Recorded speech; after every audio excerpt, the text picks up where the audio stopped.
Before we start, please make sure to like this video and hit this subscribe button, so you never miss a story like this. And also comments where you are watching from, how many sons and daughters you have. Thanks. My name is Clara Hayes, I'm 28 years old, and yesterday, my life changed forever. I became a millionaire. Not because I worked for it, not because I won the lottery, but because my Aunt Margaret, the only person who ever stood by me when the world fell apart, left me everything in her will. Her Victorian mansion. Her business empire. Her money. Nearly $2 million in liquid cash and more in assets than I could wrap my head around. I was still trying to process my grief when it happened. They walked in. My parents. The same two people who abandoned me 15 years ago without a single goodbye. And when they saw me, they smiled as though no time had passed, as if I was still the little girl they'd left behind. "We are your guardians," my mother announced sweetly. Before I could react, the door opened again. My aunt's lawyer stepped inside, carrying a thick folder. And when my parents saw him, their faces turned ghostly pale. But before I tell you what happened next, let me ask you something. Backhand index pointing right. Have you ever had to deal with toxic family members who only show up when it benefits them? If yes, drop a comment down below. And don't forget to hit that like button if you believe family should be chosen, not forced. Subscribe if you want to hear more real stories like mine. Now, let me take you back to where it all began. I used to think my childhood was ordinary. My dad, Peter, worked as a sales manager at a local car dealership. My mom, Lydia, taught third grade at the elementary school nearby. We weren't rich, but we weren't starving either. We had Friday movie nights with microwave popcorn. Summer camping trips in our second-hand tent. Christmas mornings with hot chocolate and cinnamon rolls. If you asked me back then, I would have told you we were happy. But behind the smiles, there were cracks. Cracks I was too young to see. It started with the arguments. Whispers behind closed doors that turned into muffled shouts. My dad would storm out, taking mysterious phone calls outside. My mom, once so full of energy, began spending more and more time in bed, curtains drawn tight, the house dark even on sunny afternoons. And then there was my dad's gambling. At first, it was just poker with friends. Something harmless. But the friendly games grew into weekend trips to Atlantic City. I still remember the smell on him when he came home, cigarettes, cheap cologne, alcohol. I overheard my mom begging him once. Her voice cracked as she pleaded, "Peter, please, stop before we lose everything." He promised he would. But promises were like loose change to my father, spent quickly, forgotten even quicker. My mom changed too. Her smiles faded. She started calling in sick to work. Some days she would stare at me so intently, as though she was trying to memorize my face, and then break down in tears. And me? I tried to be perfect. I got good grades. I cleaned the apartment without being asked. I wore the same clothes until they were paper thin. I thought if I could just be good enough, maybe they'd go back to being the parents I once knew. But nothing I did mattered. The day they left is carved into my memory like a scar I'll never heal from. It was a Tuesday in October. The air was unusually cold for fall. I woke up late that morning. Mom hadn't come to wake me. The apartment felt different. Too quiet. Too still. Their bedroom door stood wide open. Strange. Mom always kept it closed during her bad days. I peeked inside. The closet was half empty, hanger swinging limply. Dresser drawers left open with only a few socks tossed inside. And then I saw it. A single-page note on the kitchen counter, written in my mother's handwriting. "Clara, we cannot do this anymore. Your Aunt Margaret will take care of you. We are sorry." 16 words. That's all. 13 years of my life, reduced to a note that didn't even fill the page. I remember my hands shaking as I dialed her cell phone over and over. No answer. I tried Dad's number. It was already disconnected. Gone. They were just gone. I didn't tell anyone right away. What if they put me in foster care? What if my parents came back and I wasn't there? So I stayed. Alone. The refrigerator emptied quickly. I ate cereal straight from the box. At night, I curled up on the couch with the phone by my side, praying it would ring. On the second day, the landlord knocked, demanding rent. I lied, said my parents were out of town. His eyes narrowed. If they don't pay soon, I'll have to call social services. On the third day, I broke. I went to my school counselor. That's how Child Protective Services got involved. The social worker who came, Miss Dawson, had the kind of voice that made you want to believe everything would be okay. She found a way to contact Aunt Margaret. Your niece has been abandoned, I heard her say on the phone. It's either foster care, or you. I held my breath, clutching a pillow. There was a long pause on the other end of the line. And then, finally. Tomorrow morning. I'll come. The next day, a sleek black car pulled up in front of the building. A woman stepped out, tall and sharp in a charcoal gray suit and pearl earrings. Her silver hair was tied back in a bun so tight it looked like it might hurt. Her expression wasn't joy. It wasn't pity. It was determination. Pack what you can carry, she said, her voice clipped but not unkind. That was my Aunt Margaret. The woman who would end up saving me. But back then, I didn't know that. Back then, all I knew was this. The only family I had left had just walked away without looking back. And the only person willing to take me in was a stranger. The drive to Aunt Margaret's house felt like I was leaving one planet for another. From the backseat of her sleek black car, I watched my old world shrink in the rearview mirror, our rundown apartment building, the corner store where Mom used to buy milk, the cracked sidewalks I once raced down on my bike. 3 hours later, we pulled into a long driveway lined with perfectly trimmed hedges.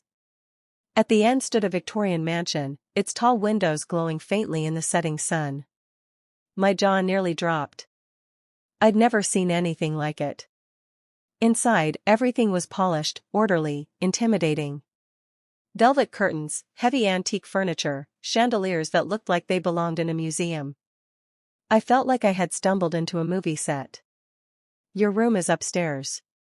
Second door on the left, Aunt Margaret said, already walking ahead. When I opened the door, I froze. The bedroom was bigger than our entire old apartment.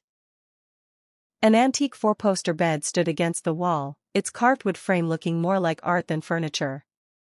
A writing desk sat by the window, and thick velvet curtains blocked the view of the sprawling garden outside. It didn't feel like home. It felt like someone else's life. I clutched my small suitcase and whispered to myself, "Don't mess this up." Life with Aunt Margaret was nothing like life with my parents. There were rules. Breakfast at 7 sharp. Beds made before leaving for school. No shoes on the hardwood floors. 1 hour of piano practice every day, whether I showed talent or not. Homework completed at the desk, never on the bed or couch. Dinner conversation had its own requirements too. At least one current event and one personal achievement had to be shared at the table. No television on weeknights. I tested every boundary in the first month, maybe because deep down I expected to be abandoned again. Late to breakfast? No breakfast. Homework sloppy? Weekend plans cancelled. Forgot to practice piano? Extra 30 minutes the next day. Her punishments weren't cruel, but they were strict, deliberate, impossible to escape. I told myself I hated her rules. But secretly, I think part of me craved them. Because unlike my parents, Aunt Margaret never broke a promise, never disappeared, never left me wondering if I mattered. And yet, there were moments, rare, fleeting, when her stern mask cracked. Like the night I found an old photo of my parents on their wedding day. I sat on the floor crying, trying not to make a sound. She walked in, said nothing, just handed me a handkerchief and sat beside me until I calmed down. Or the day I studied for hours and still failed a math test. I expected her to scold me, to tell me I wasn't good enough. Instead, she hired a tutor. She wasn't affectionate in the way moms in movies were. No hugs, no I love you at bedtime. But her care was steady, reliable. And for a girl who had been left behind like garbage, reliability was worth more than gold. It wasn't long before I learned Aunt Margaret wasn't just wealthy, she was brilliant. She had inherited a small housewares store decades earlier and turned it into Hughes Home Collections, a chain of 30 upscale home decor boutiques across 3 states. She worked long hours but never missed dinner. On weekends, she often brought me to business meetings. "Watch how people negotiate," she whispered once, as we sat across from a group of vendors. "Notice who speaks first, who stays silent, who makes eye contact. Business isn't about numbers, it's about psychology." I was only 13, but her words stuck with me. Education, she insisted, was non-negotiable. When she decided the local public school wasn't challenging enough, she enrolled me in Westfield Academy, an elite private school with ivy-covered walls and kids who wore designer clothes I couldn't even pronounce. Walking into Westfield that first day, I felt like an alien. The students talked about ski trips to Switzerland, summer homes in the Hamptons, family businesses worth millions. And there I was, the abandoned girl with thrift store shoes. I wanted to quit. But Aunt Margaret didn't let me. "Your circumstances changed through no fault of your own," she told me one night, when she found me sobbing over my geometry homework. "But your response to those circumstances is your choice. Use this opportunity, or waste it. Just know, Clara, I do not invest in lost causes." Her words weren't warm. They weren't soft. But they gave me something I hadn't felt in months: direction. So I tried. I stayed late with tutors. I joined study groups. Slowly, painfully, I began to catch up. By junior year, I wasn't just surviving at Westfield. I was on the honor roll. Still, not everything was perfect. The cracks between us showed when it came to my future. I dreamed of attending the state university where my closest friends were going. Aunt Margaret pushed for Ivy League. "You're thinking about friendship," she said sharply. "I'm thinking about your future. Do you want comfort or opportunity?" Our argument was explosive. I accused her of trying to control my life.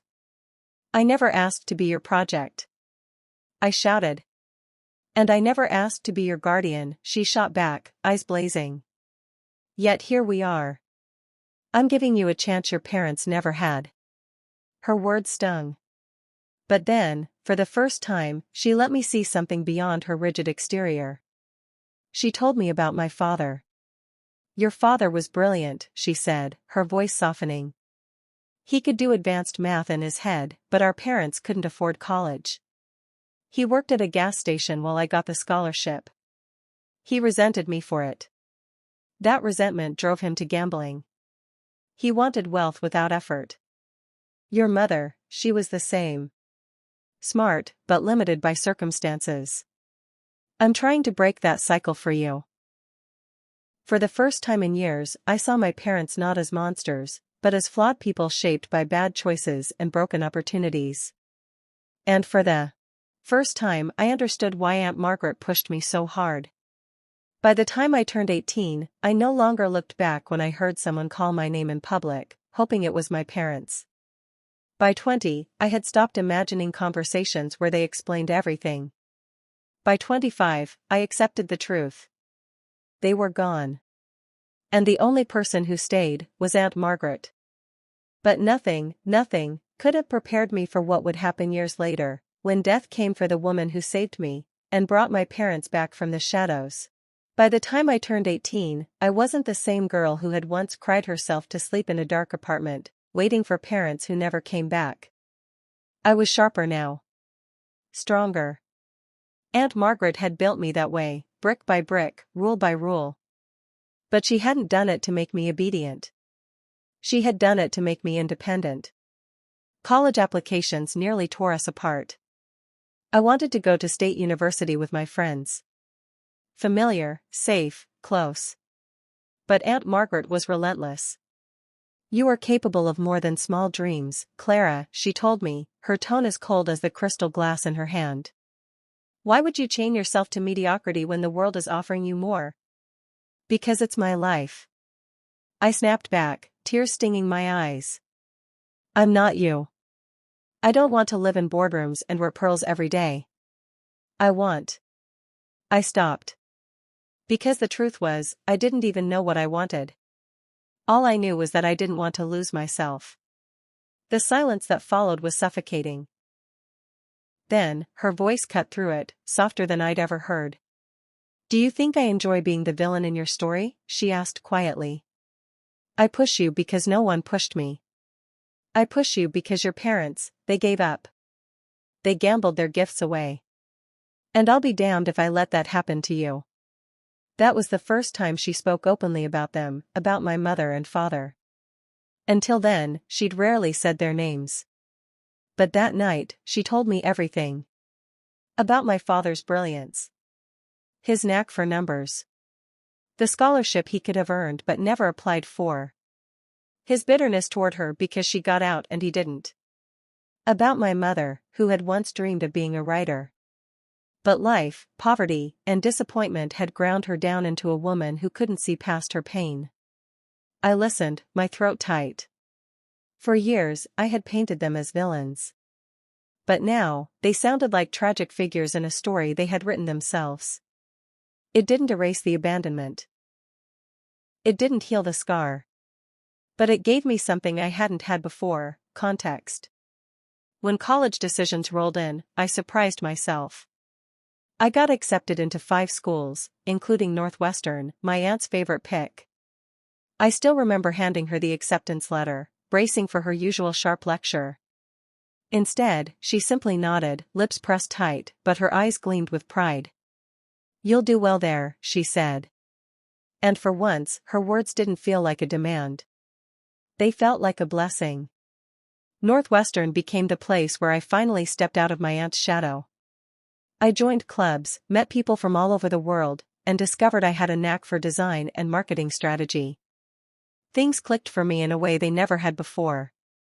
Ideas sparked in my head like fireworks, and for the first time I saw my own path, not just the one Aunt Margaret had laid out. Still, every summer, I returned to her house. And every summer, she brought me into the company, letting me shadow managers, analyze sales reports, and even pitch ideas. She never said it outright, but I knew what she was doing, preparing me to take over. And slowly, something shifted between us. The physical distance of college created emotional space. Our weekly phone calls turned warmer, filled with laughter. By the time I graduated with honors, we weren't just guardian and ward anymore. We were family. I moved back into the mansion after graduation. Not because I needed to, Northwestern had opened doors for me, but because Aunt Margaret asked. "You're not ready to be on your own yet," she said briskly. And frankly, neither is my company. So I became marketing director for Hughes Home Collections. It was overwhelming at first, but she trusted me with responsibility that forced me to grow. And in the quiet evenings after work, over glasses of wine at the long oak dining table, I began to see a different side of her. She told me about her first business loan. How the bank manager had laughed at her. How she had gone back the next week with a sharper plan and refused to leave until he signed. She told me about the man she had once loved, and how she had let him go because he didn't believe in her dream. And once, late at night, she admitted something that startled me. "I never had children," she said, staring at the fire. "Because I didn't want to repeat my parents' mistakes. But sometimes, Clara, sometimes I wonder if I robbed myself of something irreplaceable." Her voice cracked, just slightly. And I realized, underneath the iron exterior, Aunt Margaret carried her own regrets. I dated occasionally during those years. Men who thought my aunt's wealth was mine. Men who thought I was too serious, too ambitious. Men who thought they could tame me. None of them lasted long. And though she never said it outright, Aunt Margaret didn't encourage romance. "Distractions," she muttered once, when I came home late from a date. Love is a fine thing, Clara, but it won't keep your lights on or your company afloat. I rolled my eyes at her cynicism. But secretly, I feared she might be right. Because the truth was, I didn't know how to let anyone in, not fully. The wound my parents had left made me cautious, wary. Trust didn't come easy when the people who were supposed to love you most had walked away without looking back. Then, 2 years ago, everything changed again. It started with a doctor's appointment. Then scans. Then words I couldn't process. Pancreatic cancer. The prognosis was grim. The timeline short. Aunt Margaret took it like she took everything, head high, voice steady, no tears. We all die, Clara, she said simply. The only variables are when and how we use the time before it happens. I broke down in her kitchen that night, sobbing into my hands. And for the first time in my life, she pulled me into her arms. I raised you to be strong, she whispered fiercely.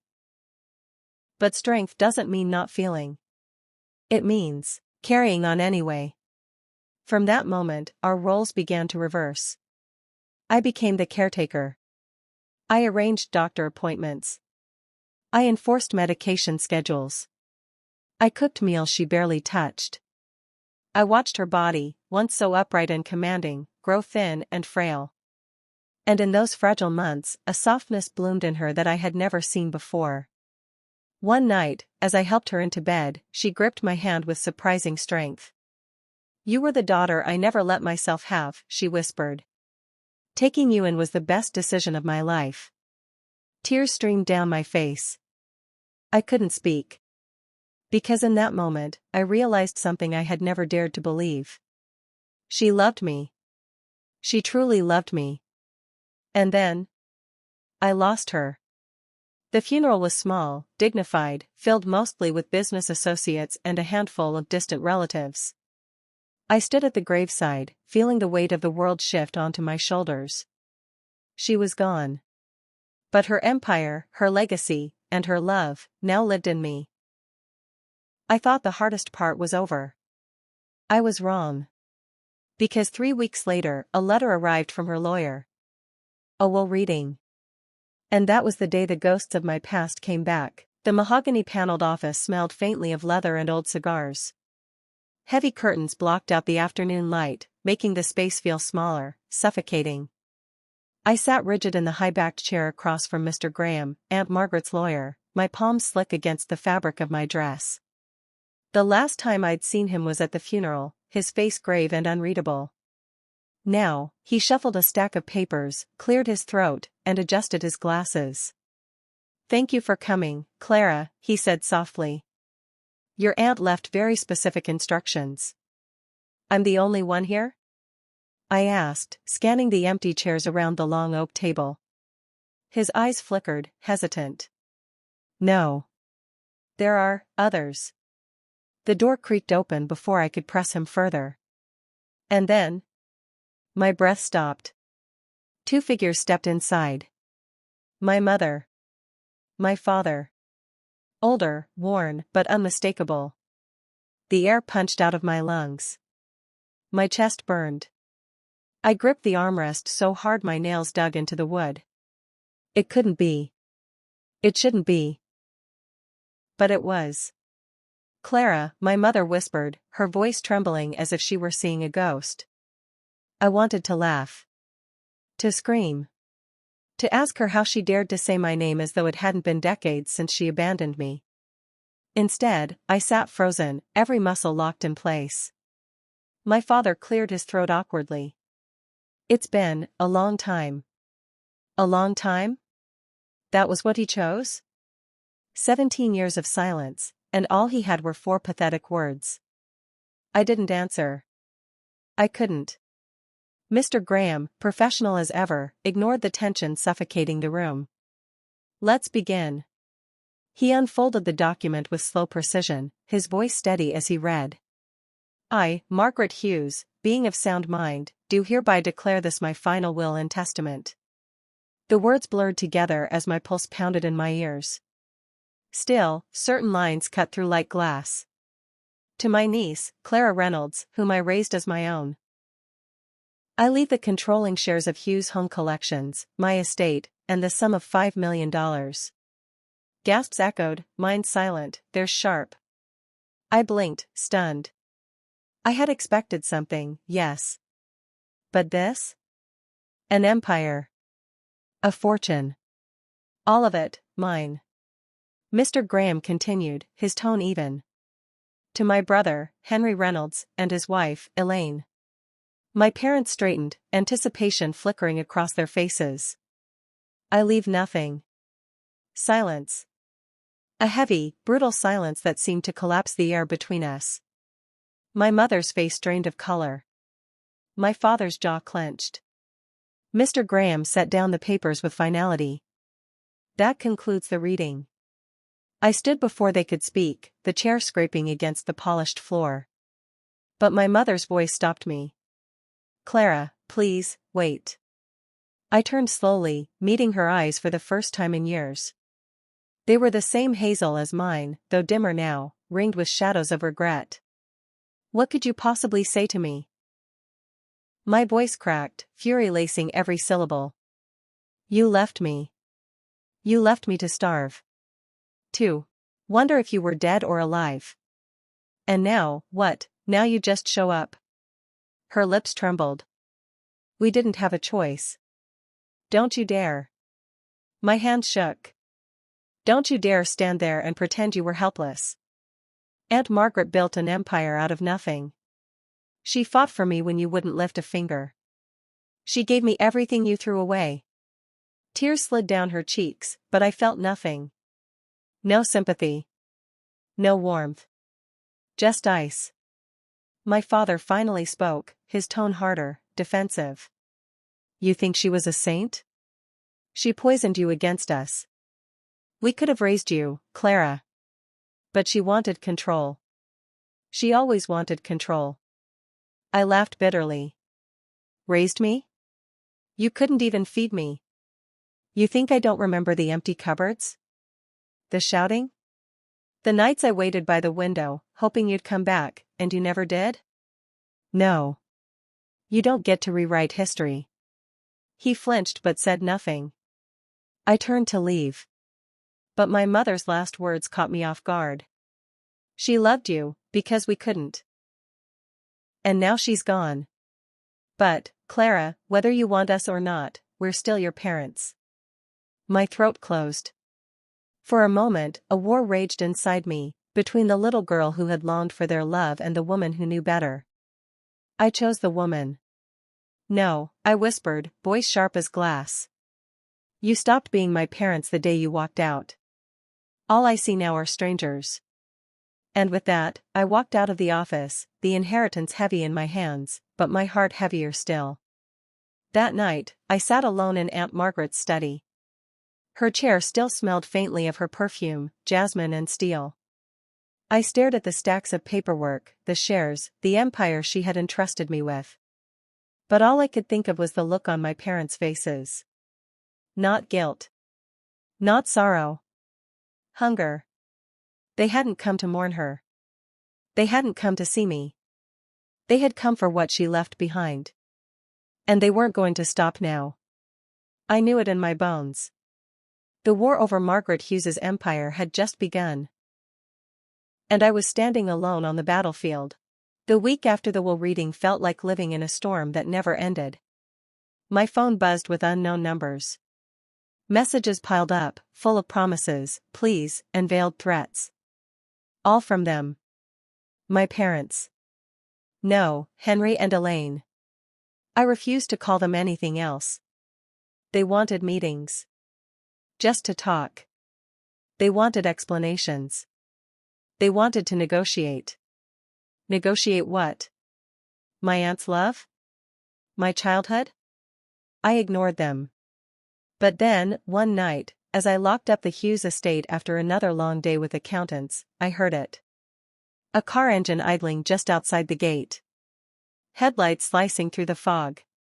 I froze, heart hammering, as the driver's window rolled down. Clara, my father's voice called.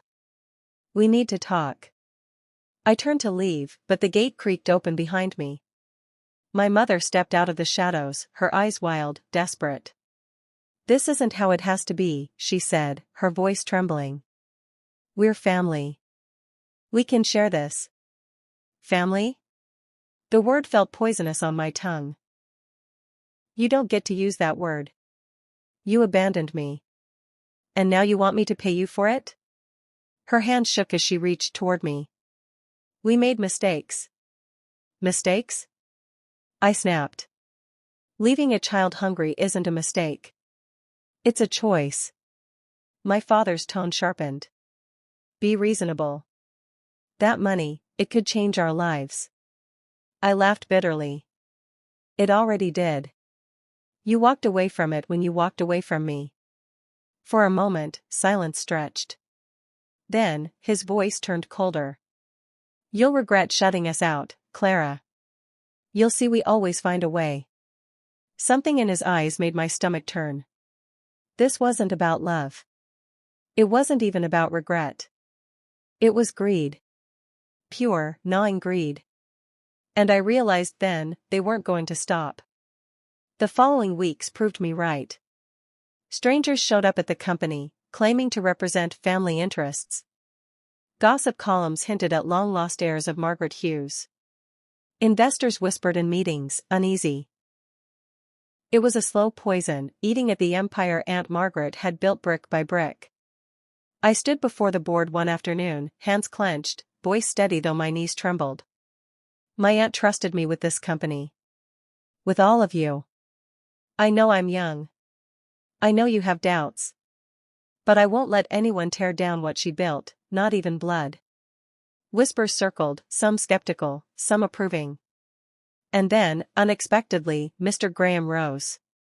"She prepared Clara for this. Margaret always knew the vultures would come. That's why she made the choice she did." His support silenced the room. And for the first time since her death, I felt like maybe I wasn't alone.